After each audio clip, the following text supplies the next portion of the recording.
Hello. This is our very first recording of the Voice of the Veteran podcast. And the mission for this podcast is to talk about various VA and military terms and to create a library to be able so you guys can just click on those things and hear a comedic and accurate description of our personal experience and how to access VA medical care and benefits and cemetery services. Because if you can't access those medical benefits, then you're going to need medical care. And if you can't get the medical care, you're going to need those cemetery services. So we want you to listen up, civilians and veterans, and know what every veteran already knows, and that's that the VA is where every veteran gets a second opportunity to die for their country.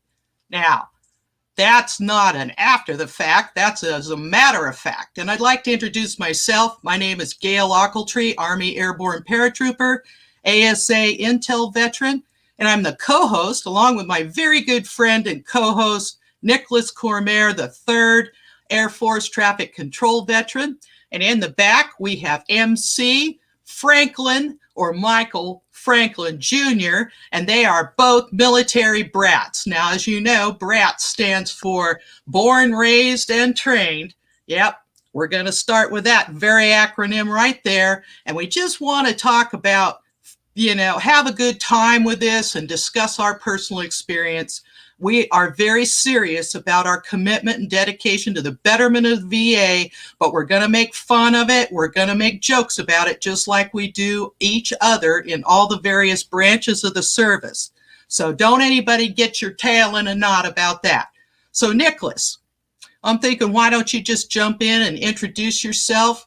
And we'll just continue introducing ourselves during the show today. So go for it, Nicholas, just a little bit. Hey, Gail. Hey, everybody.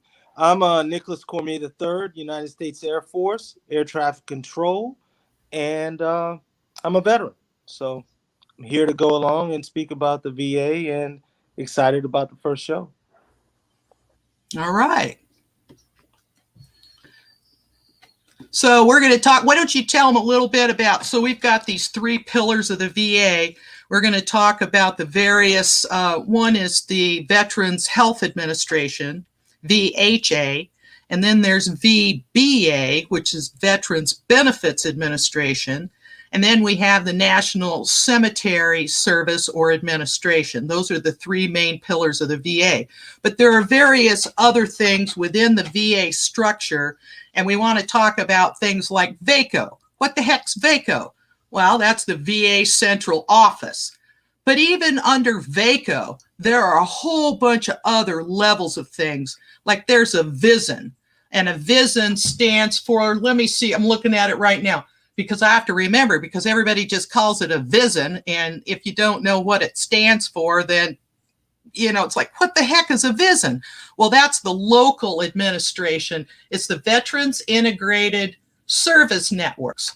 And there's a VISN, I don't know, there's like, how many VISNs are there? I'm going to check right now and check this. There are VISN. Let me check my notes right here. There are like 23 VISNs, and the VA is the largest integrated health system in the entire United States, providing care for like 170 medical centers and satellite clinics.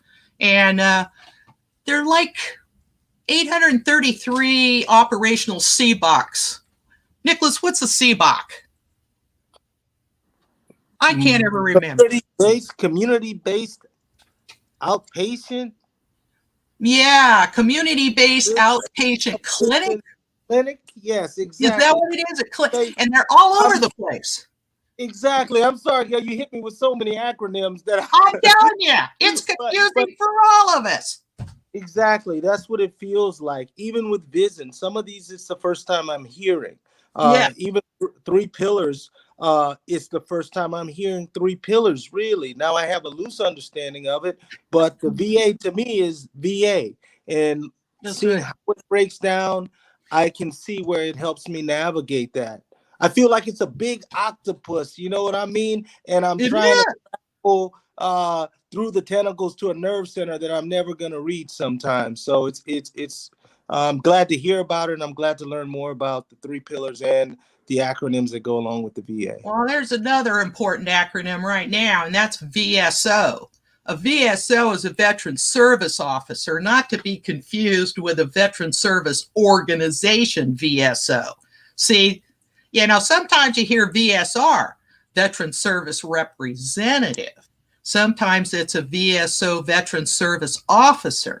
And a Veteran Service Officer, you can find them at the hospital. All you have to do is walk in the door to that front, information desk and ask them, say, hey, how do I get to see a VSO? And it's always good to swing by and talk to them because they know all about applying for benefits and all those kinds of services and everything. And it's just good to get to know them. So, they're a friendly person. They're actually on the veteran side. Now, did you go through a VSO? Do you know anything? Talk about a little bit maybe about homeless benefits or what that structure's about. You've helped them out more than I have, and you know more about that kind of stuff. Go ahead. Absolutely. I mean, first, I would say when you say hospital, do you mean the West LA VA, or is that any hospital in the VA system? That's a good question. That's a good question because, okay, I'll go ahead and say that and then talk about the homeless structure of how they, safe parking and how do they, what's going on at VA West Los Angeles. Because VA West Los Angeles is the largest VA in the system, not the largest hospital, I understand, but the largest actual physical place in the VA system. Physical facility, acreage-wise. So you said what a VSO is in the hospital? Was that the question? Right. You were saying that I know now. I've been to the West LA VA, so I know when I walk inside, I know of course, I get checked in. I get checked for COVID now when I show my ID. So I show my ID. I walk through. I know I walk straight ahead. I know to the left of the West LA VA, there is an information center. I can always stop in there and say, hey, where's the office to the VSO? But I have to know it's on the right-hand side, and I know it's full of veteran service officers. I was wondering if it was like that for every VA hospital, or if that was just something. Well, it is for the VSOs because they're the local people. But here's the special thing. And I'm going to tell you about VA West LA, and then I'm going to talk about Connecticut, talk about the East Coast, and that'll give us a comparison of the two. At VA West Los Angeles, you can walk in and see a VSO in the hospital. But if you want to see a national service officer, an NSO, they're across the freeway, across the 405 in the federal building up on the 5th floor. You've got a boatload of people up there to help you on the 5th floor, from the American Legion, the VFW, Veterans of Foreign Wars, the DAV, Disabled American Veterans. I gotta start spelling every single one of these out because I'm talking in code. And it's terrible until you get to know what those things are. So the DAV, you can walk in there and get a national service officer to help you apply for benefits. And the VA benefits is actually in that building. Those service officers are actually in that special 11,000 Wilshire Boulevard building. But if you go to West Haven, Connecticut, and you walk in the door and you say, where's the national service officer? They will send you probably to a different floor within that hospital building. So it isn't a separate structure at all. They're actually within that same building. So the VSOs, the NSOs, the federal people have their own area separate from the rest of the hospital, but it's in that same hospital building. Does that make sense? Yeah. That does make sense. Thank you. I've actually utilized those services on the 5th floor. I know AMVET up there also. I've floor and I've utilized those services at the federal building. Have not been in the VSOs. Dealt with the veteran service officers at the West LA VA. Now, to answer your question, of course, I know everybody out there. I hadn't said that. Yes, I have experienced homelessness as a veteran. So what that means is I went to the West LA VA, living in Los Angeles or on the streets in Los Angeles, and I ended up in the West LA VA. Now, the West LA VA provides, they have a veteran building 257, which is the Welcome Center, but Oh, that's good to know. it also works with New Directions. New Directions handles the rooms in the Welcome Center. So I was able to secure a bed at New Directions, and that usually is a shared room. There's different occupancy. So some rooms have two people, some rooms have three people, some of them are more of like a bay. And if you're a veteran who went through basic, you know what bays are like. So you have maybe 8 people in a bay, and you Right. have a very small living space. Now, in the Welcome Center, though, they do have peer support specialists. They do have a network set up, and they have a lot of organizations that come from Volunteers of America to just name one that come to work with a veteran experiencing homelessness. So my veteran service officer there um, was a peer support specialist named David Goody, who is now retired, who has done exceptional work at the West LA VA, and he has helped an extraordinary amount of veterans. And So he are helped. you also saying that this is the same at all VAs? Now that I cannot speak to because I have not experienced every VA. My first experience with the VA after 20 years was in Los Angeles. So it wasn't until I had had a career, I was out there working, I was utilizing my Air Force training in the aerospace manufacturing space, Mhm. and of course lost my job, which means when at my rent level, I was living in a very expensive apartment. I could no longer afford that. I did not know the VA was set up. I did not know they were veterans service officers that can work with that situation. If you're experiencing addiction, they have funds available through, I want to say SSVF, Veteran Organization for Supportive Families, that can actually stop that and provide 3 months to make sure you're not evicted. I didn't learn that until after the fact. I didn't learn that Oh, got to the interesting. West LA VA that there were Yeah. Hmm. preemptive ways to prevent that situation from even happening. I learned it the hard way, but I'm here to make sure that other veterans don't have to learn it that way. So I'm just sharing my experience of it, which is I found out about these things at the West LA VA. That was my first experience with the VA system. I had not utilized healthcare. I had not utilized anything until 2018. Well, there's also what they call the VA dick. You know about that? That I don't know. Well, I mean to tell you, I looked at this and I couldn't quit laughing, but it's a real thing. A VA dick. Here, I'm going to read it off the card. So you can go to www.va.gov/pension/eligibility, and it will tell you that you can get a VA dick. And I said, what the heck? And I read it, and it's dependent indemnity and compensation. A VA dick. And that's what it actually is. Don't anybody get upset. Go look it up. That's what it is. I don't know what else we're supposed to call it. And, and you can apply for it there. And the VSO can help you do that, the Veteran Service Officer, as we told you about. Now, also, you can apply for your benefits or accrued benefits, and it's Form 21 534EZ. Now, it's not so easy. You actually need a little help filling out that form because you can do it, but if you have a veteran service officer and they're free, it's free representation. So why wouldn't you utilize that? You make an appointment with them, you sit down and you tell them all your sad stories about why you need benefits and all that stuff. Because, I mean, they don't really care about the stories as much as just getting the forms filled out, So people are scared to go in there because, I'm going to have to tell them all about my trauma and my PTSD. No, you don't. You just go in there and you start talking to them. They're going to be your very best friend. They're wonderful people. They actually are there hired to help you, so it's free of charge. And now you can also mail it into a PMC, and that's not a paramilitary company. That is a pension management center address, and it's on the VA website, which is www.va.gov. And you can look up anything in the world that you want to regarding that kind of stuff.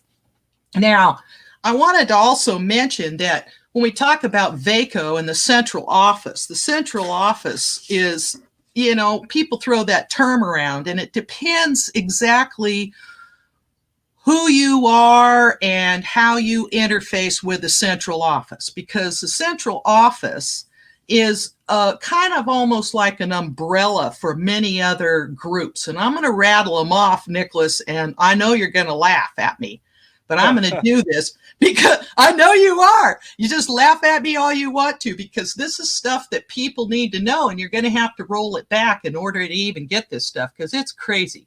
So you've got the central office, and it's kind of like an umbrella. And then you got the big three. You got the ones we talked about, the VHA, the VBA, and the NCA, which is the hospital, the benefits, and the cemetery service. Because the cemetery service is where you get that flag. You want to make sure and you get that flag. I mean, And then we've got the IG, the Office of Inspector General. Everybody knows about that one. And the Board of Contract Appeals is under central office, or is its own central office, kind of. Then you have the Office of Small and Disadvantaged Business Utilization Office. Then you've got the Center for Minority Veterans. Then you've got the Office of Employment Discrimination and Complaint Adjudication. Then you got the Office of General Counsel. And then you've got the Board of Veterans Appeals. And then you got the Special Assistant to the Secretary for Veteran Service Organizations Liaison. Give me oxygen. This is amazing. Then you got the Center for Women's Veterans. You got that one. And then you got Austin Info Technology Center in Texas. We've spread out now. We're not even in Washington, D.C. anymore for the central office, for goodness sakes. And then we got VHA, Office of Community Care. That's for if you're at the VA and you need service in the community outside of the VA because you've gone past that 30-day limit that they're always talking about. And so then you would go to VHA, Office of Community Care. And then you've got Austin Financial Services. What's the Austin office for? Nicholas, tell me. Guess. Payroll? Yes, of course. I knew you knew. Oh, we're going to send that to Austin to correct it because they overpaid you or whatever else. That's Austin, so that's part of central office, only it's the payroll part. Okay, couple more, and then I'm taking a breath. Okay, so then there's the Office of Construction and Facilities Management. And then we've got the VA Acquisition Academy. And I don't even know what that is. I just read this list because I said, holy mackerel, I had no idea that central office and all of these things actually even existed. And that's why we're doing this podcast, because we have got to talk about all of the things that are available to veterans that we don't even know exist. Because I am telling you, I want the people out there to know how to call the VA and not just talk to operator number 3. You know what I'm saying? Because I am sick of that. I mean, they have worked so hard at the VA to make sure that the phone services work. And you and I, Nicholas, both went around to different clinics and made lists and checked the phone numbers and tried to make sure. I mean, I don't know how many times I've called the suicide hotline just to make sure that the damn thing works. You know what I mean? I know that's not even funny, but now we should tell people that we have both been on stage as comedians at one point. So that's why we kind of approach these things in a funny manner, because I wouldn't want anybody to think that we're joking about suicide, because there's nothing funny about suicide. I mean, not one damn thing. I actually was trained, they took me for training through Dee Dee Hirsch and suicide counseling and that kind of thing. I think you knew about that. And, I said, well, you want a suicide comedian? I said, how is that even possible? I said, I can't even think how that might be something that could happen. And I said, except for maybe this. A guy walks into a library and he asks a woman, he says, I'd like to check out a book on how to commit suicide. And the librarian looked him square in the eyes and she says, screw you, buddy. You're never, ever going to bring that book back. And she said, yeah, kind of like that, Gayle. Exactly. So and also too, going and doing comedy on the drug and alcohol wards. I mean, I love those guys. They'll laugh at anything. And in my experience, that especially this time of year during the holidays, it's the month of December. You have a lot of veterans that are in the hospital. You have a lot of veterans who are in treatment. You have a lot of veterans who are in homeless shelters. You have veterans who are in tents. And just bringing the tents. Let's talk about that. Go ahead and say what you're going to say, but let's talk more about, people should know about the tent camps and who's veterans on the street and who's not. Go for it. Go ahead. Well, I just wanted to say each one of those collection of veterans, of course, enjoys to laugh. I think when you say that we're joking, I know that some may think that you may be making light of a subject like suicide. Of course, I know that's not true. I know a lot of my veteran brothers and sisters who have a biting sense of humor, and that comes from the experiences that they've been through. So I appreciate anytime you're making me smile. And that's quite often. I did want to just ask about VACO, because I know you mentioned 3 pillars, and then we talk about Veteran Affairs Central Office, and I'm trying to picture how the 3 pillars connect to the Veteran Affairs Central Office. Is that are the 3 pillars coming out of the Veteran Affairs Central Office, or do they encompass all 3 pillars? Is it something that houses the 3 pillars? I'm just trying to understand. Well, let me say this. I'll just talk about what I know, and I'll be real honest and say when I don't. I'm not even going to try to fake it. I'm just going to let you. So those 3 pillars are in every single local VISN VA, every one in Gainesville, Florida, and wherever, Louisiana, Connecticut, Charleston, South Carolina. Everyone has those 3 pillars of a VA.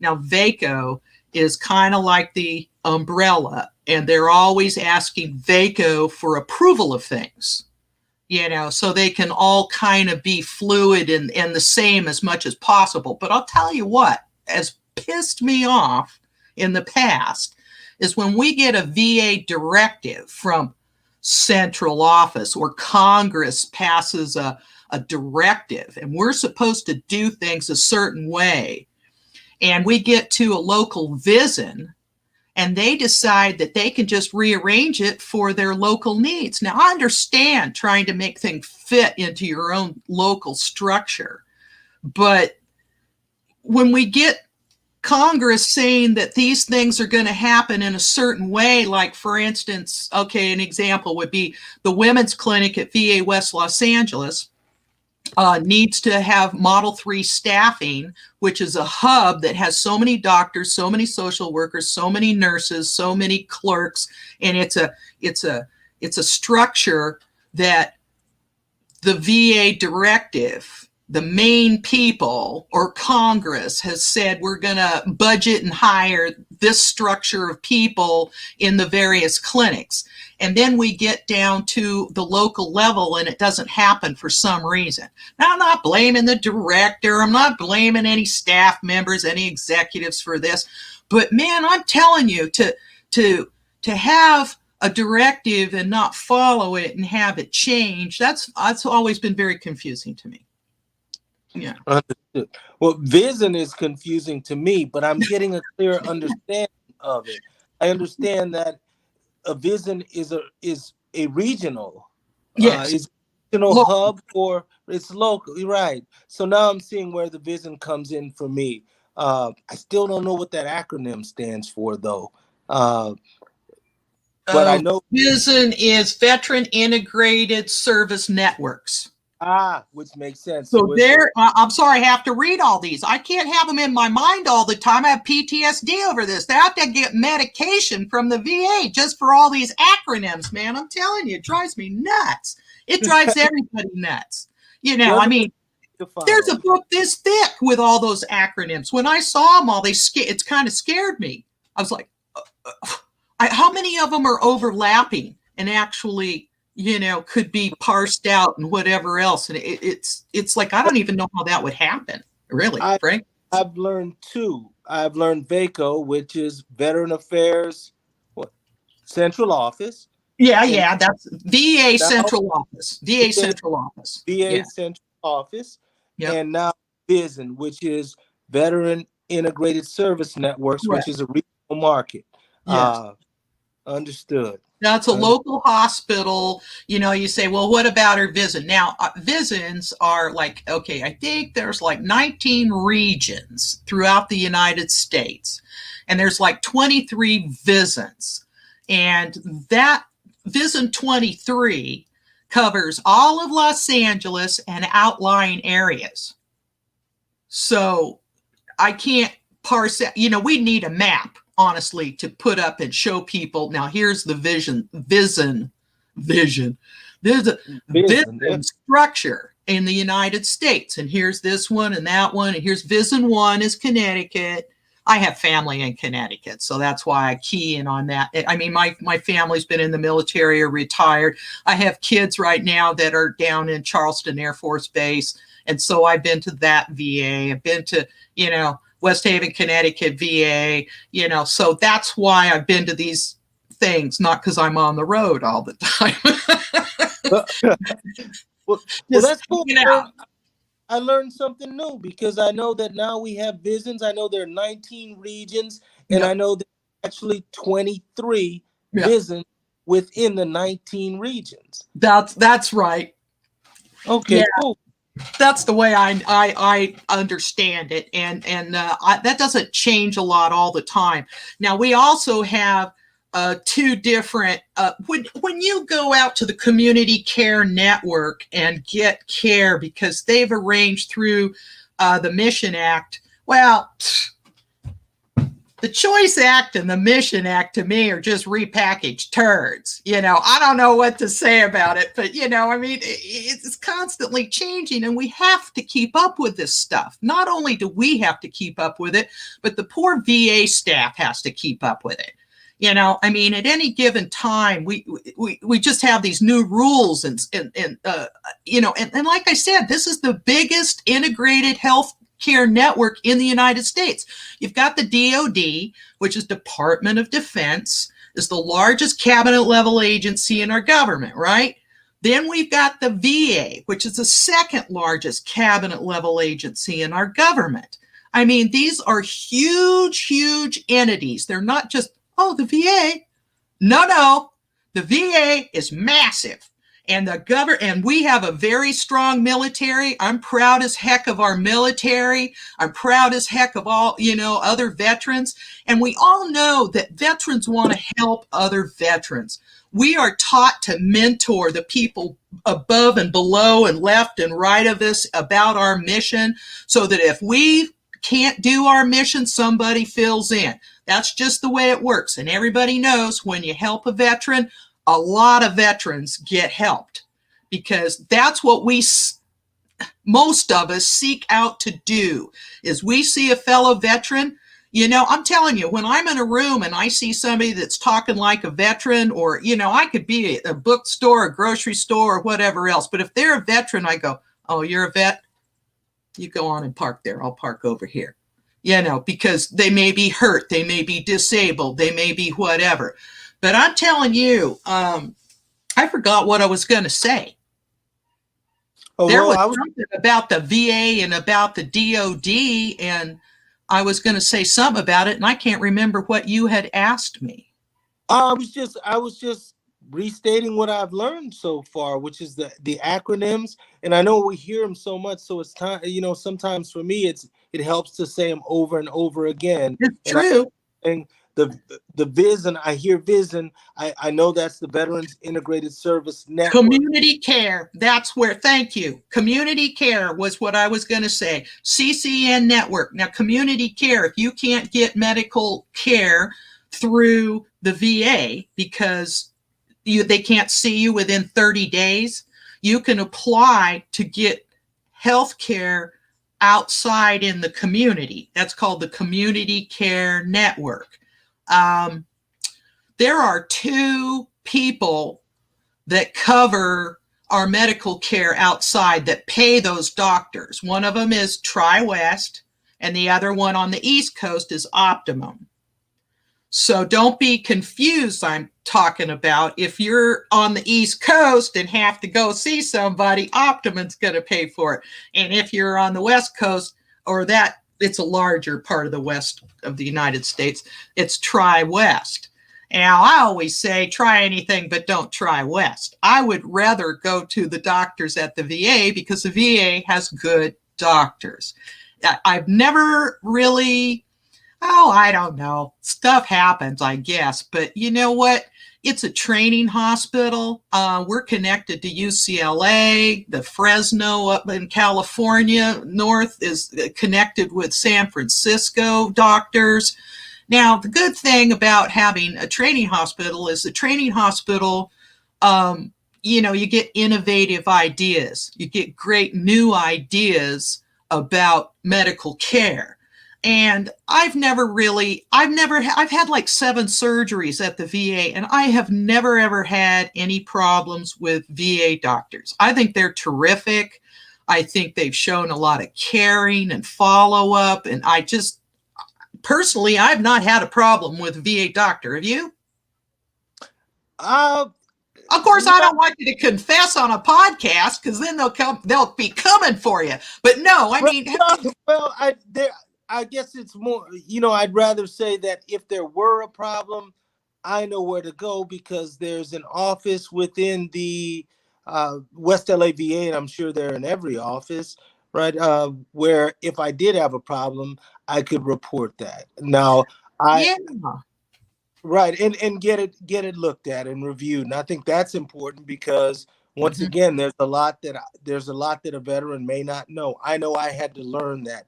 In working on the Veteran Patient Advocacy Council, I learned that because we spoke about that, and that's something I was able to share. The Patient Experience Office. It may be called something else now, but I can speak to the experience that I've had. And that may not have to do with the doctor. That may have to do with when I checked in with my appointment. That may have to do with what the follow-up was like. Exactly. That may have to do with how my prescription is being filled and how quickly I can get a prescription changed. So I know there's a Patient Experience Office to just answer your question. No, you're right about the name of that, by the way. It used to be the Patient Advocates Office, and everybody was getting confused, and it's now called the Patient Experience Office. So you're accurate on the name. I mean, these things change, so that's why we're talking about it on these podcasts, just to try to have a discussion about it so people don't go home and think they're loco. Because I mean, I've met people crying out in their cars, at the VA because things are confusing, and the staff doesn't want that. We don't want that for our fellow veterans. It's just the policies are. I don't even know what to say. It's just very difficult. You want to talk about CFRs, Code of Federal Regulations? Talk about a book that's this thick. It's online. If you look cfrs.gov or whatever, there's an electronic version, and it has every benefit for veterans. It has the diagnostic codes, and it has a description of what you need to put on your paperwork when you're filling it out. And that's about all I'm going to say about it. CFR's Code of Federal Regulations. Title 38, Part 4.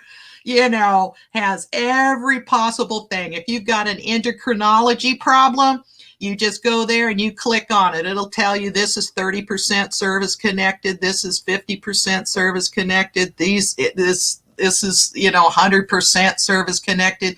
And then you go to the doctor. And if you have those issues, those are the things that a VSO, Veteran Service Officer, is going to help you fill out that paperwork. Let's talk about PERK. Tell them about PERK. PERK, I've got to go back just a little bit because I learned Oh, something. good. I learned CCN, which was Community Care Network. And Yes. I also learned that there's 6 regional networks. Now, the way I came in, like I said, I came into West LA VA. I have not necessarily gone outside the VA for a lot of my care. Now, my father is a 30-year veteran that is out in Texas. So 30. my father, yes. And when I Wow. was in, I also remember going to a doctor that was outside the VA system. It was, so I know that CCN is Community Care Network. I know that there's 6 regional networks, and I know that those networks are covered by 2 companies, Tri-West and And Optum. Optimum. That's right. Mm-hmm. Oh, and by the way, I found out also that if you go to an emergency room that is not the VA, it'll be, depending on your status, and you need to know this, but let's say that you're at the VA and they are an ambulatory care service, like Sepulveda VA doesn't have an emergency room. So they would send you over to Northridge. Now, if they send you to that ER over there and that person starts filling out that form, I don't even know how to deal with this. If you're conscious, then you can say what I'm going to tell you here in a second. But if you're unconscious and have a heart attack and somebody starts filling out those forms and they list Medicare first and the VA second, you now owe a copayment, which you would never ever pay for if they had listed the VA first as your primary, insurance. Now, Gail, when you say that, now, is this dependent on a service connection rating to receive the care you just mentioned in an emergency room? And I asked that because I remember before I knew what service connection was, Yeah. before I knew there were benefits or a rating, I know I had an emergency with my eye. My cornea was severely scratched, and I had to go from to an ophthalmologist, but I had to go to the emergency room for that. Yeah. That cost, and that ended up costing about $10,000. Now here I am with this huge hospital bill. I'm a veteran. I'm not service connected, but I'm actually remembering at that time when I see that bill, hey, I'm a veteran. Do I need to be service connected for that, or can the VA still help me with that kind of bill that it doesn't hurt my credit or break my finances? This is tricky stuff all the way around. And I'm telling you, if the VA sends you, that's very different from you walking in some ER. Understood. So now service connection also means everything. The guy I was talking about had a heart attack at Sepulveda VA. He was 100% service connected, permanent and total, and he was sent from the VA over to Northridge. And he was in the ER, and this bill was like $46,000. And he was up at the fee basis office in the business office, telling them, oh, here's this thing. I got a co-payment. And the woman was a tongue clicker. I'm telling you, she's going, like that. And I'm sitting there going, oh my God, what is this about? And he says, well, I got a co-payment for $7,000 and I just can't afford that. And she goes, oh, I see the problem. They listed Medicare before VA and they need to reverse that and you wouldn't have owed that. And we've just got to look into these things and have a podcast like this so we can discuss not so you and I tell people how to run their medical lives and everything else, but so that we look into this and see the possibilities, and so veterans can discuss this among ourselves so that we can avoid the spike strip that's in the road of these VA policies. And to help each other navigate through it, which is what we do. Because I do remember a situation because of the way that financing is held. I know that it matters Yeah. because whether or not the VA pays or Medicare covers it and how that prioritizes can cause some complications for the veteran. And the veteran may feel the brunt of that. And, I want to be there to support the veteran during that process and figure out how we can ease that burden. That way, the veteran is not feeling the weight or the stress of Mhm. navigating that complicated situation. And Well, I know now a we've VSO would help. yes, a VSO would help, and I know that now. And a VSO is Veteran Service Officer, so That's I right. know that I can You go to know, a Veteran Service Officer and say, "Here, this is my problem," in and advance, ask, am I covered for this? Am I covered for that? Everybody thinks they're covered for dental, and they're not. You have no, to be 100% service connected, or there's another way. If you're in pain, the VA is required to get you out of pain. And then they are required to carry on your dental care until you are down the road, not just that one thing and you're out of there, you know? And if you're homeless, there are some kind of things. Do you know about that? I, How that I, works? Because I I don't do sure, but I know they get help. I do know about that, and I got to give a major shout out to West LA VA. Yeah. Because, okay, I'm telling you right now, I've been homeless. Homelessness is not pretty. Homelessness means you're at a very primal level of existence. If you like nicotine, that means you can't buy cigarettes. You don't have money to spend on that. That means Oh, that you're around and you're picking up dirty cigarette butts off the floor, and I've done it and I know what that feels like. And you're collecting them around town at night and you're smoking them. Now, cigarettes smoked all the way to the bottom have tar already, so you're oh tarring up. my So by God. the time I got to the West LA VA, the entire bottom of my teeth were tarred up. I've never experienced it. Oh. I'm also like I said, my parents have been, have been a military family for over 30 years. Here I am in Los Angeles, homeless on the streets, tar all over my mouth. Went to the West LA VA. There's building 213 over there. Dr. Chow looked at my mouth through the domiciliary. They were able to help me. They cleaned my teeth. In fact, my teeth are still cleaned by that particular office. My dental care actually still takes place at 213. Now that's just Dr. Chow making sure my teeth are cleaned every few months. Even throughout the COVID pandemic, I've been able to get my teeth cleaned there, and What? I've also received teeth whitening. I also had fillings, right? So some of my fillings were metal from my childhood. The dental clinic for the homeless took out my metal fillings and put clear fillings to replace them, strong clear Porcelain. fillings to take out the metal in my mouth.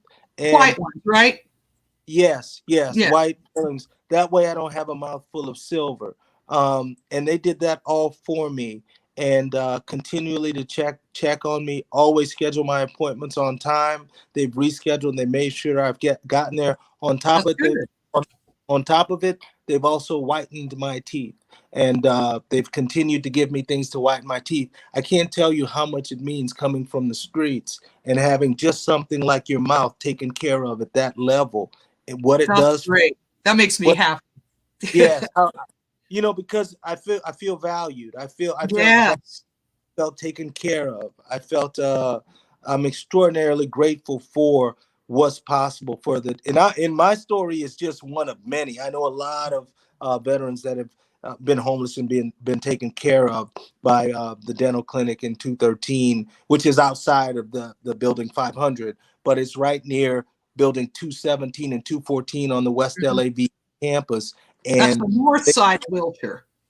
yes, and the homeless are taken care of there, and I believe UCLA and some other dental schools will do that. So I know my teeth were so bad, and I don't want to spend too much time on it, but my teeth had gotten to a level where I actually had to have my mouth numbed in order for them to clean, Mm, and they did that in 4 appointments. wow. One here, next quadrant, next quadrant, next quadrant. They would numb my mouth, or maybe 2 quadrants during two parts of the day. So this is like a full day procedure to do 2 quadrants, and they totally renewed my mouth and my confidence. So I just want to give a big shout out to them. Thanks for asking that, Gayle. No, and I also wanted to give this big shout out to the dental care in the main hospital in Building 500 down in the basement where I get my dental care. You see how these different benefits are important for us to talk about because we access them in different ways. You should never, ever, veterans, give up because there's some other way to get what it is that you need. Trust me, it's out there. I have had excellent dental care.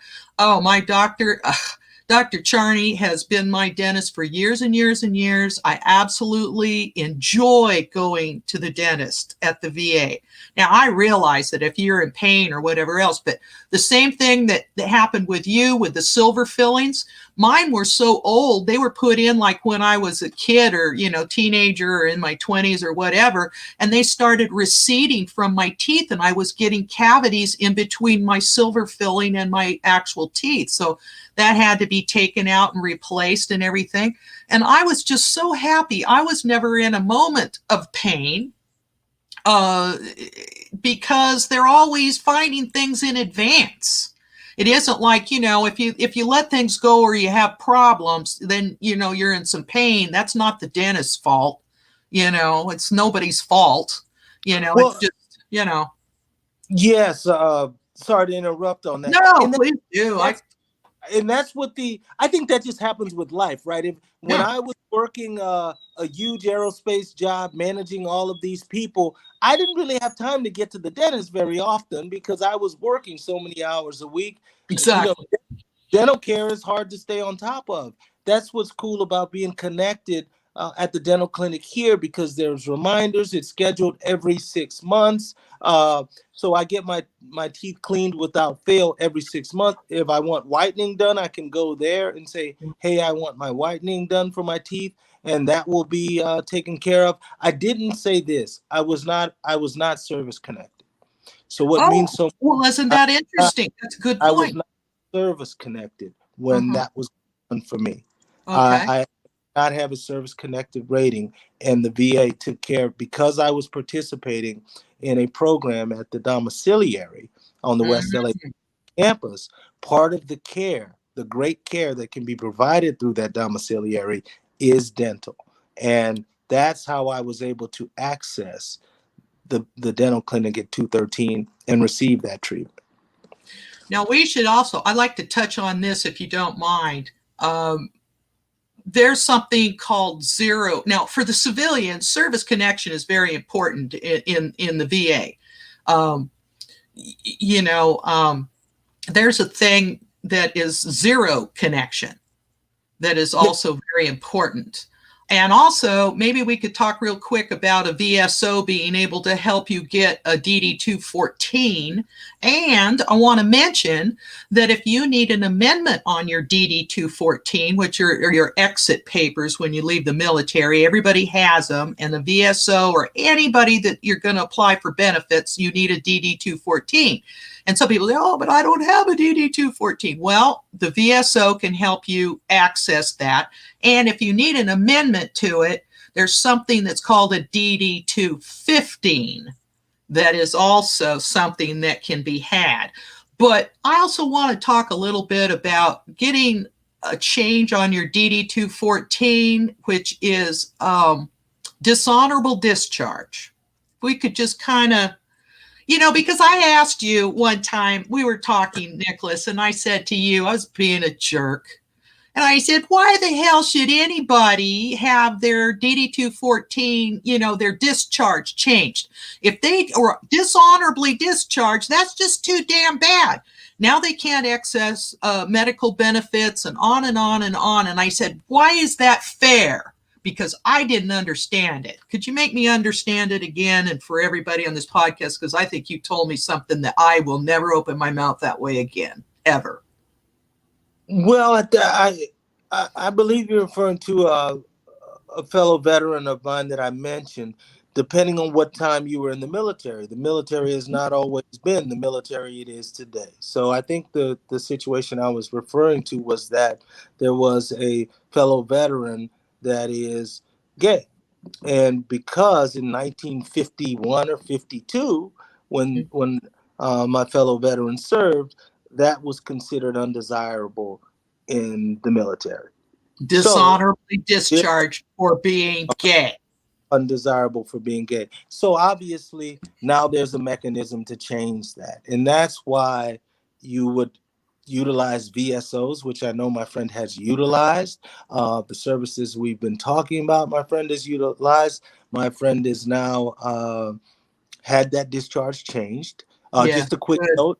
If you do happen to need that or be in that situation and you're in the process of working on having it changed, VA Building 220. Family, what? The UCLA VA Family Wellness Center. Center Yeah. does provide services and aid to the veteran regardless of discharge. And I know, yes, and that is something I've utilized in telling my friends. I didn't know that, but of course I've used the Veteran Family Wellness Center. I can't even speak to all the great things the Veteran Family Wellness Center has done. Why don't we reach out to Tess Banco and see if we can't get her to come on the podcast and talk about her facility there and all what's involved, because I know she'd be a great resource. I don't know. We'll give her a call and see what we can do about that. But I think she would be terrific to have. That's a great idea. That's Yeah. a great idea. And you know, having something out there that is willing to work with the veteran and recognizes the service that every veteran does, regardless of discharge, and provides help to that veteran as aid or support is absolutely indispensable. So I know Tess is a great person from what I might. And I'm pretty sure if she has the time, she'd be willing to be here. So she works very hard for now. Now I know she's a Marine. But, you know, I told her, I said, hey, you know what? I would have signed up to be a Marine, Tess, except for, well, you know, my parents, they were married.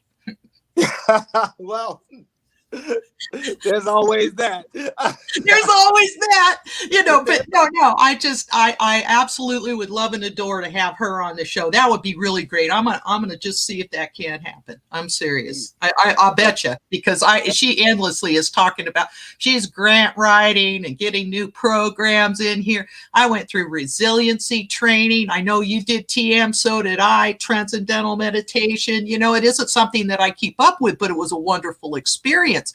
I've learned other kinds of meditations that serve me.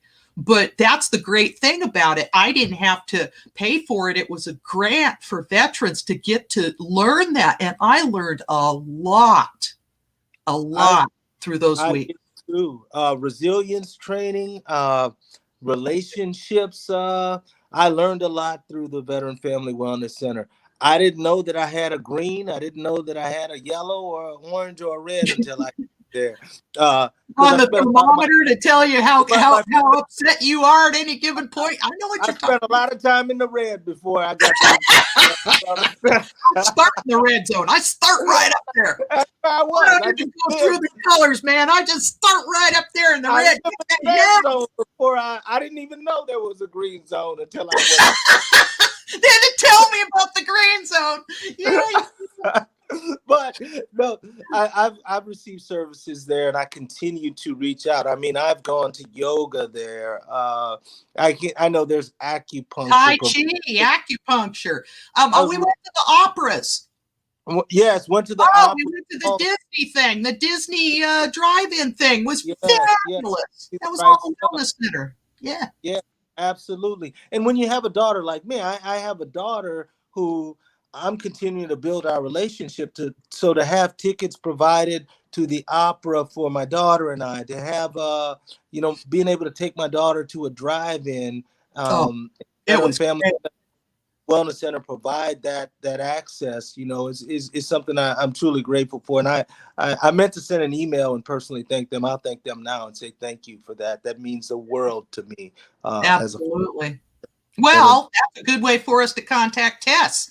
We'll just say, oh, by the way, you that was a really great thing. And how about coming on the podcast so we can talk about more stuff? Right, You know? right. Because right, I'm not the only single father out there doing No. everything to be the best girl dad they can be, and to Yeah. have that there for me. Not only that, to have resilience training, to have relationship, to work through and build toward the goal of strengthening that relationship, sustaining and maintaining that relationship. I've spoken before as a veteran. I can speak for myself. I know I pay in one way for sure. That's with my relationships, right? So having the Veteran Family Wellness Center there to work with that relationships, allow me to work toward repair toward those relationships has been incredible. And speaking of my friend is now service connected, the one that was discharged Oh, the for dishonorable discharge guy? yes, for Oh, being dishonorably discharged, for being undesirable because of his sexual orientation, is now service connected. He's also housed. He's also doing well. And I believe he is 80 good. years old, and he is an Air Force veteran. Well, Amazing. you had to bring it up, but whatever. Well, you know what? You know how I feel. If they're not airborne, then whatever. I tell you. I understand. I understand. Yeah. I just always have to poke in your eye. That's just constant thing. Oh, Uh, man. So he but got his DD 214 changed. Did it turn into a DD 215? Do now, you see know? that you mentioned, and I don't have that information. I didn't look into it as It's quickly. just kind of interesting because nobody knows that a DD 215 exists pretty much. I mean, it's like, oh, what? Yeah. If an Right, amended DD 214 is a 15. Yeah. and things change along the way. Like I was looking at my at the time I served, right, and there was I know we received an outstanding unit award or something, but now that's changed because they've opened up another accreditation or award under that category or something, and Right. my DD 214 might say one thing, and there may be an opportunity to have that amended on my DD 214 if it's changed in some way. So That's what I'm thinking. there's a lot of reasons to maybe look at that amendment and get the DD 215. The one thing I do try to do is keep a digital copy of my DD 214 so it's always on my person. Uh, the one Oh, thing I have a little miniature one that's the size of a business card that I keep in my wallet all the time. yes, and when we went to the Getty Villa, which was another trip that the Veteran Family Wellness Center and also USC Oh, War also cool. provided, but the Veteran Family Wellness Center was there too, and we saw that the Romans had blocks that they would carry around in those days that were essentially DD 214s that were Really? always on their person. And that was, that wasn't just great culturally, but it was also interesting to see how important that document is to always have with you, you know. And I keep it on my person at all times. To answer your question, Yeah. when I did not have it because I was homeless and had no documents, I Right. went I went to the federal building. And I believe I went to the second floor of the federal building, and they were able to provide a copy. Well, first of all, they said I would have to wait for the DD 214, but they knew I was homeless. They knew I was going through a difficult time, and they knew I needed my DD 214 now. So, because they were able to, it was a folder was given saying, yes, we've sent off to request your DD 214. But there was also, when I opened the envelope, there was a copy of my DD 214 underneath it. So I would have it on my person so I could apply for jobs that requested it through the USA.govs, which is something we might want to consider doing a podcast. Just navigating USA.govs might be an interesting podcast to talk And about. maybe the Mindful Warriors Project. Yes, the Mindful Veteran Project Or also. veterans. Yeah, Yeah, whatever. well, you're Warriors. right. You're right. Mindful Warrior Project is now Mindful Veteran Project. Oh, okay. Experience the name change. In fact, some donuts were dropped off to me from the Mindful Veteran Project this morning.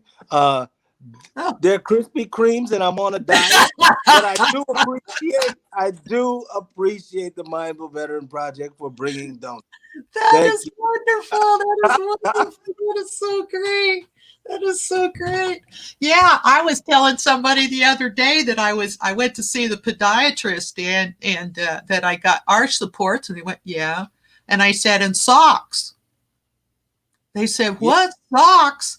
And I said, yeah, because, my toes and the comfort and the quality of, taking care of your feet is a big deal in the military. I mean, I can't even think how many times you have to change your boots. You got to change your socks. And how many times have you been out in the field where you had to turn your socks inside out and wear them some more? I mean, ugh. Well, So having socks is like a wonderful thing for a veteran. I mean, in my mind, it's just, because, I well, mean, looky here, I still wear boots. I mean, I got boots on right now. I don't even know if you can see those suckers right there, but I got boots on. I wear boots, and I like comfortable socks and boots, because they're stable. you bring up a great point. Now, of course, I was in the Air Force, so I have Oh, no idea well, what you brought it up. you're talking about as far as being in the field. Yeah. But Oh, well, having there's, experienced homelessness, I learned the hard way that um, socks are indispensable. In fact, my feet were in such bad condition from having been homeless and wearing the same pair of socks over and over again, walking miles and miles and miles for days and days and days. I That wish I'd known you then. You wouldn't have been well, home. that's the one thing I would say. It's Christmas time, Hanukkah time. If there's anything you want to do for the homeless or even a veteran out there, that we have a lot of veterans who are still experiencing homelessness, a pair of socks goes a very long way when you're Now, living. tell me something. What's the difference? Okay, is there something politically incorrect about saying I'm just trying to figure it out. You're using the term homeless. What's this unhoused business? Probably some saccharine sweet way of trying to make it seem better. I mean, I don't Oh, know. okay. Well, I'm I just don't know. I wondering. mean, unhoused. I mean, that's what it is to me. I mean, homelessness. I've heard it discussed a lot of ways. I've heard people say, "Well, if you're not if you're in a homeless shelter, you're not really homeless, or if you're sleeping in your car, you haven't really experienced homelessness." I'm not gonna go that far. I'm not even. I can't even. Homelessness is a state of mind to me. But I've actually slept on bus stops. I slept on the streets of Los Angeles. You know what I mean? I slept on the street. So I've experienced it on the street level. But homelessness is homelessness to me. Even if you're in a homeless shelter, you're homeless. So I don't know what unhoused means. Oh, okay.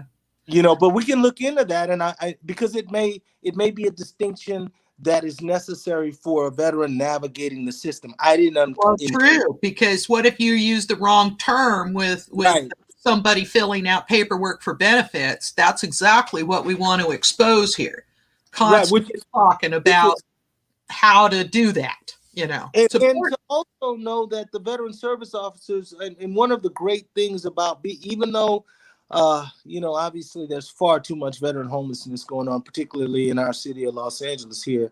Oh man. And But it's not so many veterans are on the decline homeless wise, and it's the civilians that are going up in numbers. And the last stats that I saw, the last report, was that veteran homelessness was on the decline, not just fixed, but on the decline. It still needs to be addressed. I mean, I know that, but it's the civilian population that is on the big increase. So I'm thinking the VA is addressing it. They put up those tent camps. I never thought I'd see anybody move into the VA campus, but somehow they got authorization. Good job, Robert McKintrick and all of that group for getting that taken care of, and Renee Andresian and whoever's working on that stuff. They're just, I've seen a lot of people that are really happy being having a tent. Tell me about safe parking. I wanted people to know about safe parking. How does that work? I That's didn't use over near the tent camp. That's why I leaped from the tent camp to safe parking, because they're right there next to each other. Well, I think the biggest distinction is safe parking. You got to have a vehicle. You know what I mean? Most a lot of Well, homeless there people. you go. Yeah, most, yeah, safe parking is a step up. You Yeah, know. that's okay. So you got the tents, and then you got the safe Yeah, parking, and you then you got a can car. go in the building with a bed. Okay, You, well, yeah, you got a car. You have an RV, or you have something. I know that there were meals being provided out there. I have a friend who went from living on the streets, and this is a separate issue. But my friend had a dog, so he wasn't able to. The dog obviously means everything to him. I forget the dog's name though, but I love the dog. But he had a dog, so he couldn't get into certain places because a lot of places didn't allow dogs. Now he didn't want to right, be right. from his dog. So he said, I'm staying on the streets until I can get housed because I need my dog. I can't give up my dog.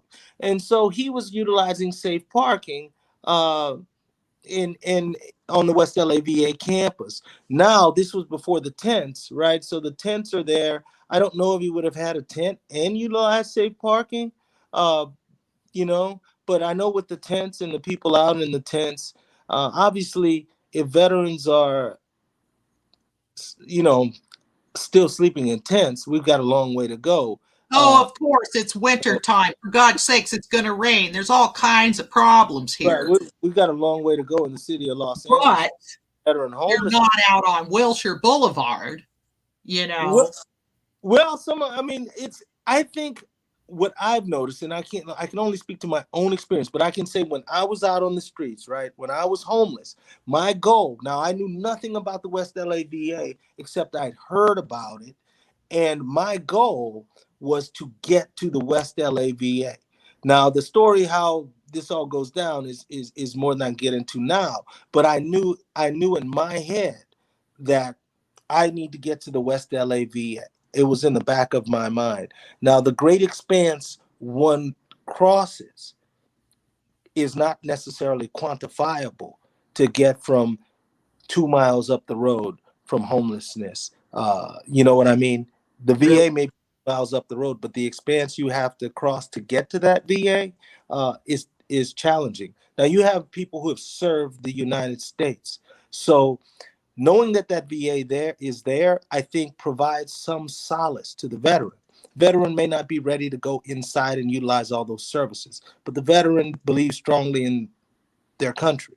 So being close to the VA provides some sense of solace. Whether a veteran is ready to go back inside and deal with the VA is a separate issue, right? And alcoholism or their drug problem or whatever. And they can Well, go to the VA as long as they're, they can be drunk, but they can't be continuing to drink.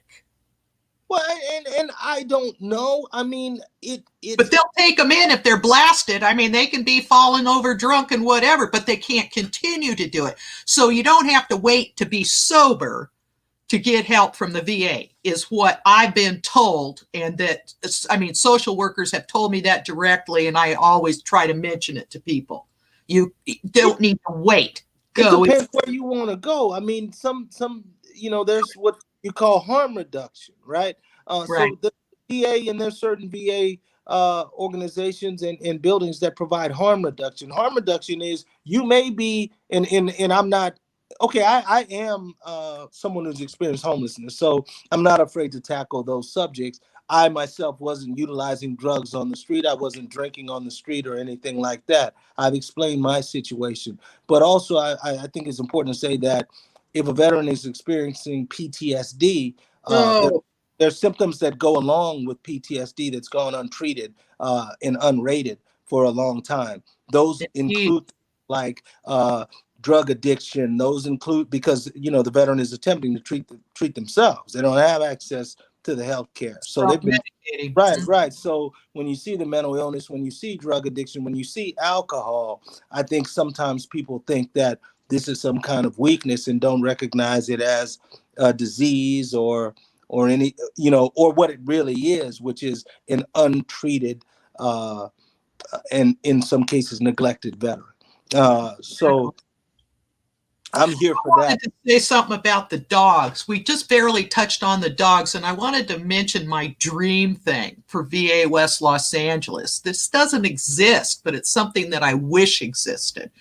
And when people don't want to come in off the streets because they have a dog, a lot of times they can't get the dog to get medical care just like they can. The veteran comes in, they want their dog to see the vet. Well, if the VA had a dog camp or clinic or facility where the homeless person could come in, drop their dog off, and be taken care of, and then they could go visit their dog. Would be required to take their dog through some kind of training program. Now we're training the veteran and the dog at the same time, and that facility would also get dogs who are abused or would be appropriate for training into that facility and be trained as service animals for all these veterans that need service animals, service dogs. And that would create jobs for veterans and take care of a lot of dog abuse problems, or some at least. I know it's not going to fix everything, but it's a really good thing because now a vet that can come off the streets and start training his own dog and say, hey, you know what? Maybe I could get a job as a trainer training service animals. Maybe he could end up opening up a 5013C19, whatever the heck, and training animals for service animals for the VA. Who the heck knows? But I'm saying it's just something that feels like it interfaces with a lot of different problems and could make something really nice. Now, the people in Brentwood probably are going to complain because they don't want barking dogs. But I'm telling you, there's got to be a way to deal with this issue so that we can serve a lot of different things all at once. And having a creation for service dogs and rescuing animals and having homeless guys and gals, whoever, feeling good about their work and their job and something that they're good at. Because if they had an animal out on the street, they're a dog lover, Oh, absolutely. Like I mentioned, I do remember my friend's dog's name now, Buster, and I apologize. Buster, of course it was. For getting Buster's name, but that's what Buster brought to my friend, who is now a 100% service connected veteran after navigated the system, having utilized VSOs. He's also housed at the housing at Sepulveda and has an apartment right up the road now. And to watch that journey, now I of course have been through this journey myself. I also share that rating, but to watch another. And you know that I do too. I think that's important for our podcast people to understand that we've gone through that process ourselves. I'm service connected. I'm 100% service connected, permanent and total, and have been for many, many years. So, and I am also, and now I cannot speak to my friend's total and permanent status, which is, I know, something we'll probably cover later on in detail, but I can't speak to my friend's service connection. But I'm saying, going from my experience, watching this veteran break down, watching this veteran cry, watching this veteran be frustrated as he worked to get his claim done and gone, the hopelessness, the discouragement, and be able to share my experience, and let him know that there was a light at the end of the tunnel for me. I did get it, and I was able to share and pass on and encourage him along the way. And I'm telling you, to see him receive that 100% total and permanent rating, and to be so actively involved in all of the services being provided. A lot of them now, initially, I think with the telehealth, when it started, once COVID, this is a veteran who was participating in all of that. So the rating was not the end goal. The rating was the beginning of a road back home, a journey he and I are still on. And I know there's veterans who feel the same way. Absolutely. I agree with you. Absolutely. There's just so much. I think a lot of people, I want to also give a shout out to Project Healing Waters Fly Fishing. Because, oh my gosh, can you believe that? Say one more time for you. Project Healing Waters Fly Fishing. Yeah. You've told me about it. They do all these different things that veterans do. A lot of people have brain trauma injury or whatever else, and these projects, these, you know, I've been in Project Healing Waters for 11 years now. I think it's 12 years, actually. And they teach us to do fly fishing, build our own fly rods, tie our own flies, and we go on trips to like Missoula, Montana, for like 4 days of fishing with a guide in a Mackenzie float boat. And it's absolutely fantastic. And also, Yes. Sierra Pacific Fly Fishers has been our sponsor and support group for Project Healing Waters, and also want to say thank you to them. And I'm sure every veteran in Project Healing Waters would feel the same as I do. Now, our producer is trying to contact me. He wants me to wrap it up because we're going to do a different episode. Episode 2 is going to be coming up, and we'll continue to talk about more and more of the programs that are available through the VA. And if you have any questions, we're going to figure out a way to maybe, I don't know, do call-ins or do a way to survey you. And so we do want to wrap it up. I don't know where Nicholas went. He was on his phone for this podcast, so we've been having kind of a rough time with the signal, where he is right now. But I'm going to go ahead and if MC Franklin back there wants me to wrap it up right now, I'm happy to do that. My name's Gayle Ochletree, along with Nicholas Cormier III. And we'll be back with another episode of Voice of the Veteran, hopefully next week or in a couple of weeks, but we'll be letting you know. Thank you so much, and bye-bye.